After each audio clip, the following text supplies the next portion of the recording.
Good evening, visitors, and welcome to the Australian War Memorial's Last Post ceremony. My name is Jared Pratt. We welcome the veterans who have served, those that are still serving, and the families that support them.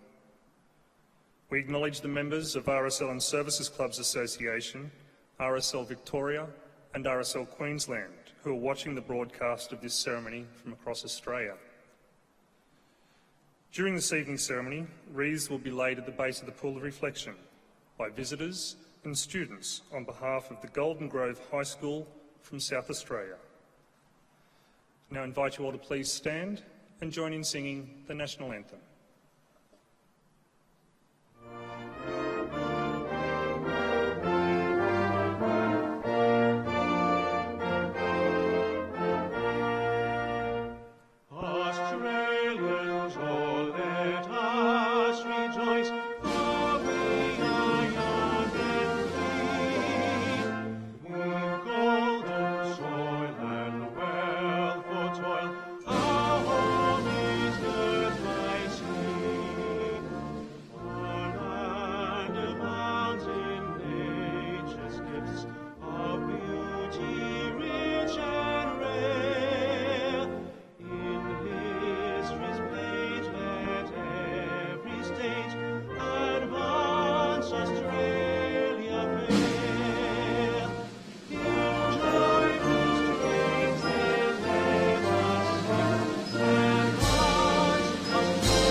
The Australian War Memorial was the vision of Charles Bean, Australia's First World War official historian.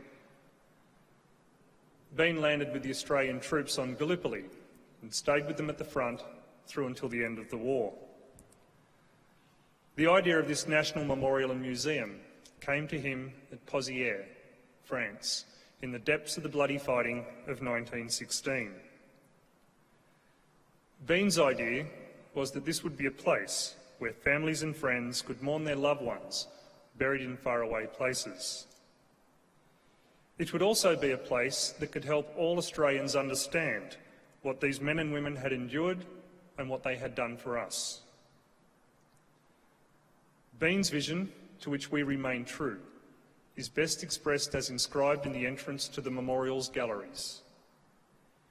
Here is their spirit, in the heart of the land they loved, and here we guard the record which they themselves made.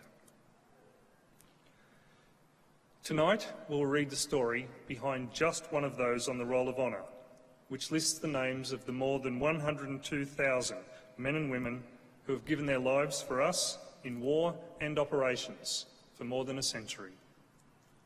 But first we present a lament, Flowers of the Forest.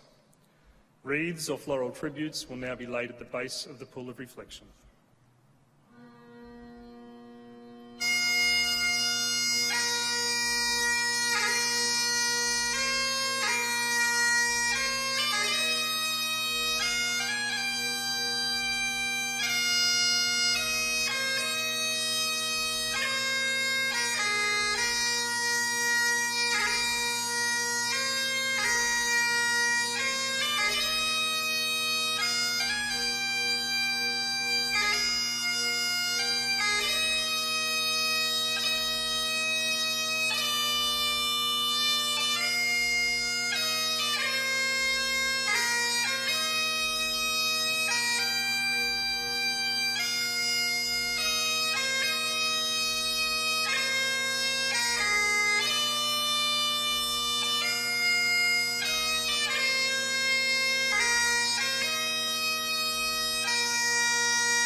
Today, we pay tribute to Wing Commander Eric Langlois, who was killed on active service with the Royal Australian Air Force during the Second World War.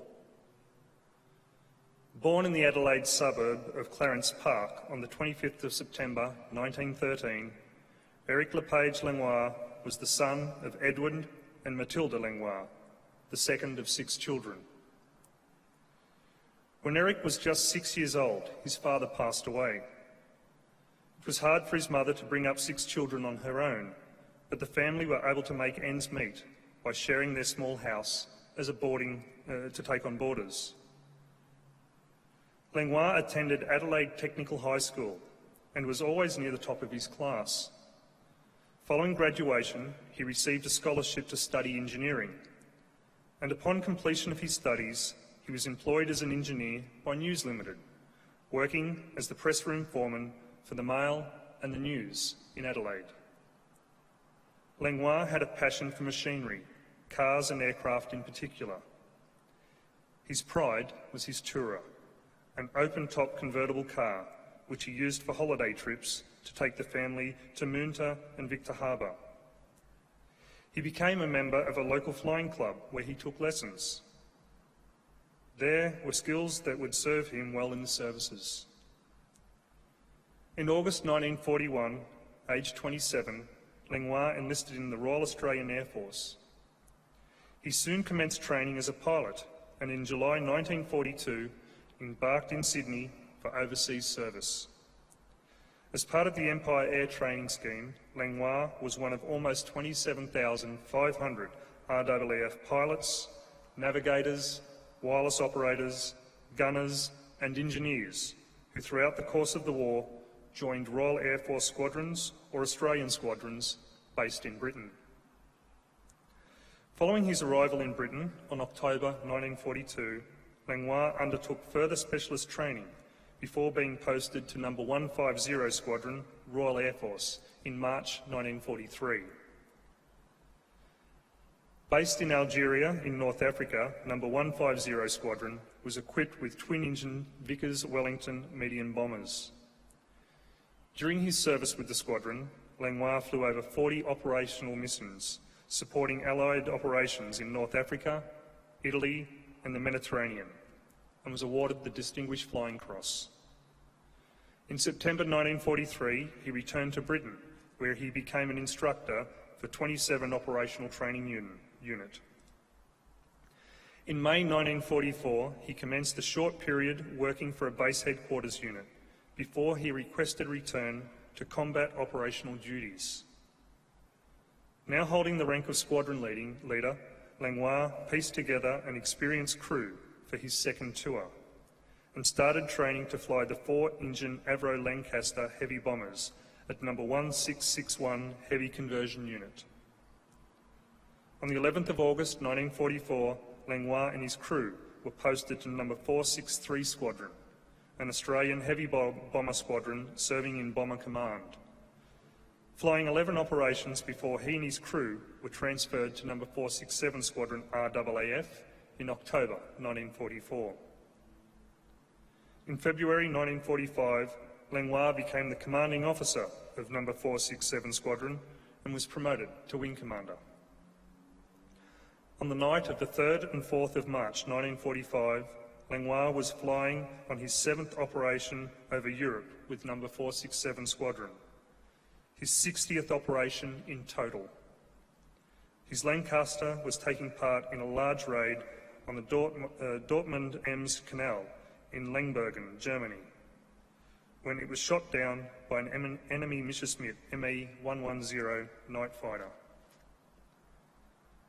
Wing Commander Eric Lepage Langlois, flying officers Charles Cameron, Alan Reid and Evan Patton, and their British crewmate, Flight Sergeant John Scott, were all killed in the incident. The 2 survivors, flying officers Joseph Wilmot and Ray Taylor, who spent the rest of the war as prisoners of war, reported that the crew managed to bail out and land safely. It's believed that the remainder of the crew were captured by SS troops and executed. Their place of burial is unknown. Eric Langlois was 31 years old. Today, he is commemorated at the Air Force's memorial overlooking the River Thames, the Runnymede Memorial, which lists missing British and Commonwealth airmen with no known grave. His name is also listed here on the Roll of Honour, to my left, among some 40,000 Australians who died while serving in the Second World War. His photograph is displayed today beside the pool of reflection. This is but one of the many stories of service and sacrifice told here at the Australian War Memorial. We now remember Wing Commander Eric LePage Langlois, who gave his life for us, for our freedoms, and in the hope of a better world. Could I ask you now to please stand for the reading of the Ode and the sounding of the last post.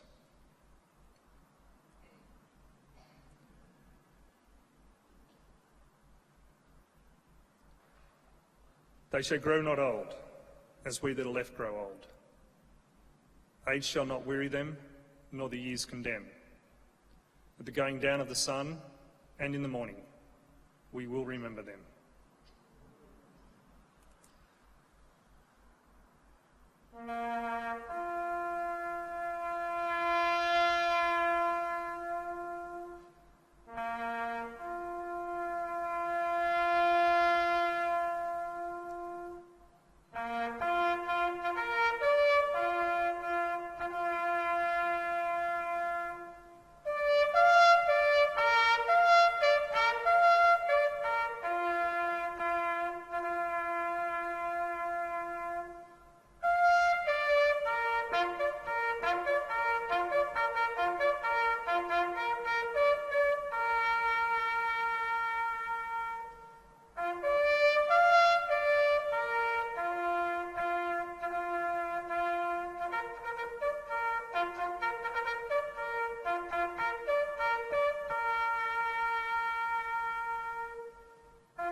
Lest we forget.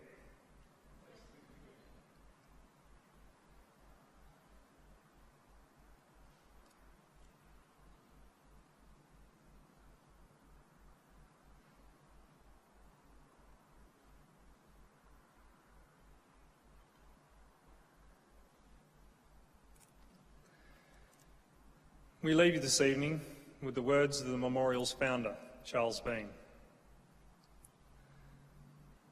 Many a man lying out there at Pozieres, or in the low scrub at Gallipoli, with his poor, tired senses barely working through the fever of his brain, has thought in his last moments, well, it's over.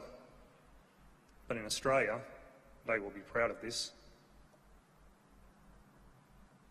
Ladies and gentlemen, girls and boys, that concludes the last post ceremony. We thank you all for visiting the Australian War Memorial and wish you all a very good evening. Thank you.